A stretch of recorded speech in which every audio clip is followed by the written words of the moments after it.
Hi, gorgeous goddesses. I'm feeling totally inspired today. I just finished a live in the Mindful Mamas group. If you're not a part of that, quick, you better go hop over and join us. It's really cool. Talk all things parenting in that space. But I guess maybe it's a follow-on from the full moon energy. Like we just had full moon last night, right? And for me, full moon is just a bit of a, I guess, an opportunity to stock take. Hey, Jennifer, thanks for joining me.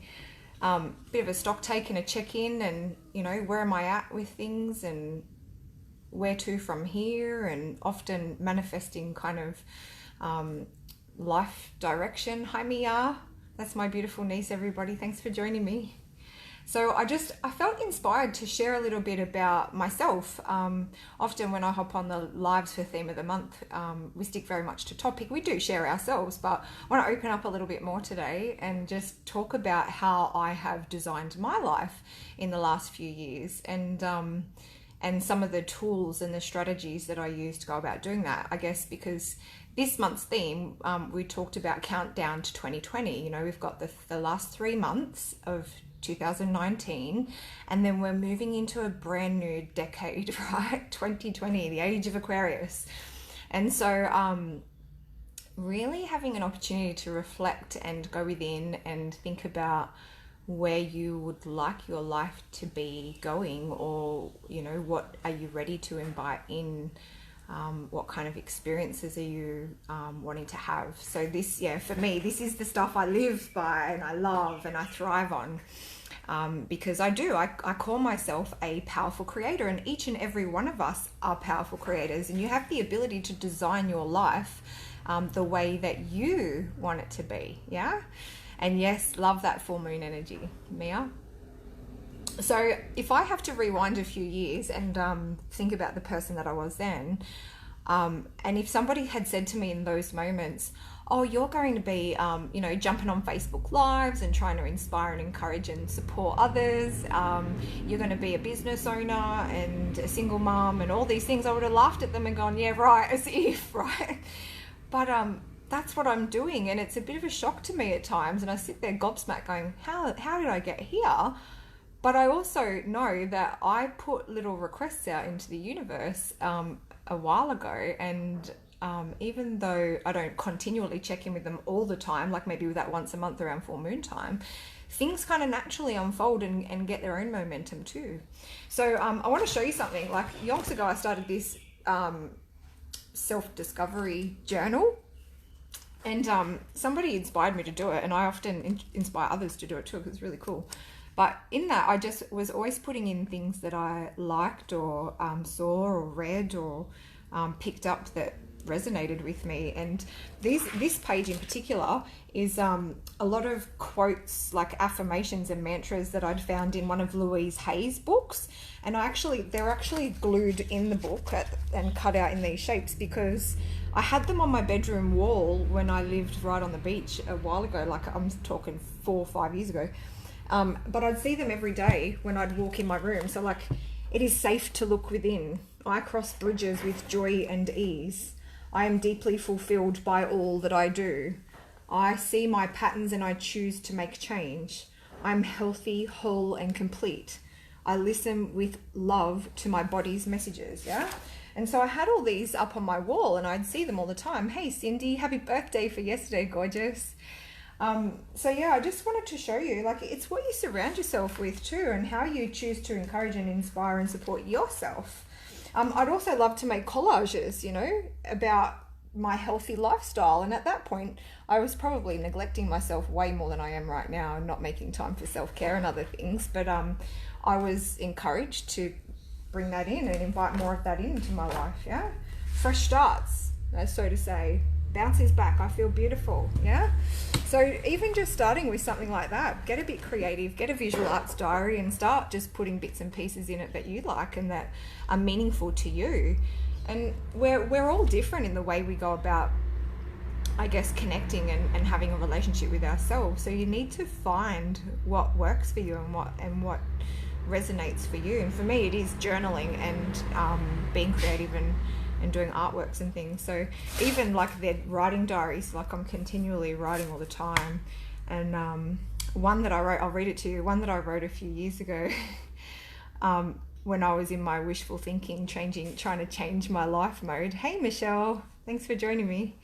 I wrote, and it's only very simple, but it's in the form of the I am statements, which are so powerful. This is really embodying that creator and that God or goddess within, that knowing that you can manifest and create in your life the things that you want. So I had written, and some of these have come true, you'll hear, and I'm talking, I wrote these 3-4 years ago, and some of them are still yet to, and that's okay.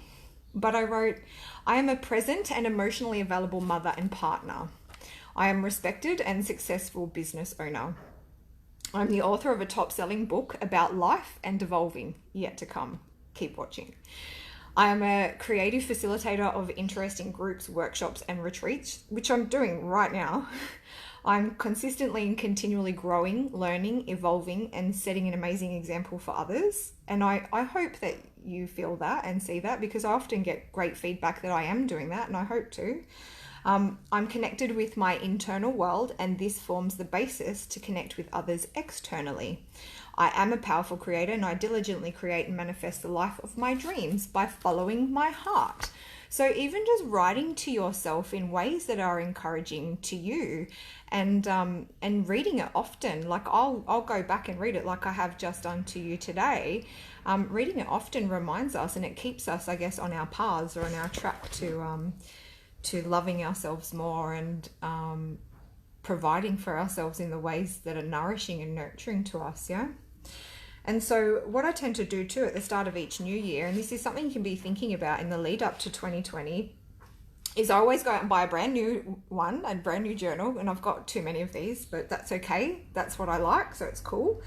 And I'll just break it down into certain groups. Like, so I guess we're not just mums, and we're not just business owners, and we're not just wives, and we're not just, these separate things. We are so many different things all in one. Like, it make all these different facets of our lives or areas of our lives and make up who we are.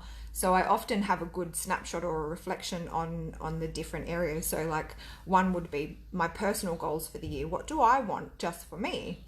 Another one would be relationships, and I'll kind of list all of the people in my life. I've got my children's names in there, and my colleagues and my family, and how do I want to show up in my relationships this year? And then I'll do a section on my health and my body. Are there certain things I'm trying to do more of or less of? And for example, like, I've got for my health and body things like respect and honor my physical needs. So, stretch my body, exercise, drink plenty of filtered water, eat more fresh fruits and veggies, reduce my sugar intake and my processed foods, dry brush my body, my skin before showering, use coconut oil to nourish and moisture my skin. Daily walking, stretching and yoga. And one I aspire to do and haven't done yet, and hopefully will follow through soon, is to dance and sing more, right? The other areas would be career and education. What kind of new learning are you inviting in? And recreation. How are you having fun? What are you doing in your spare time? An area of financial, like what's happening with your finances, and also in contribution, which way are you trying to give back in your community? So I'll always list certain things in those topic areas, but then I'll put again a mantra or an affirmation underneath. So and then I'll read that often. So something like, my income is constantly increasing, money flows to me freely from multiple sources, I happily receive the gift of money from the universe. So yeah, that's kind of like how I do it, and hopefully listening helps you. Like, if you've got a practice or a method that you use, share it. I would love to see you jump on and inspire and encourage us in this tribe of beautiful goddesses. Show us what you do. Like, I know you, Cindy, have so many amazing and creative practices that you embody all the time with your drumming and your singing, and there's so many other ways to go about manifesting and creating things, or inviting and calling them in for ourselves. So yeah, please write a post, share a drawing or a picture, or get on like me and just, look at this one, raising spiritual children. Saw it in a magazine, liked it, cut it out, stuck it in. That's how easy it is.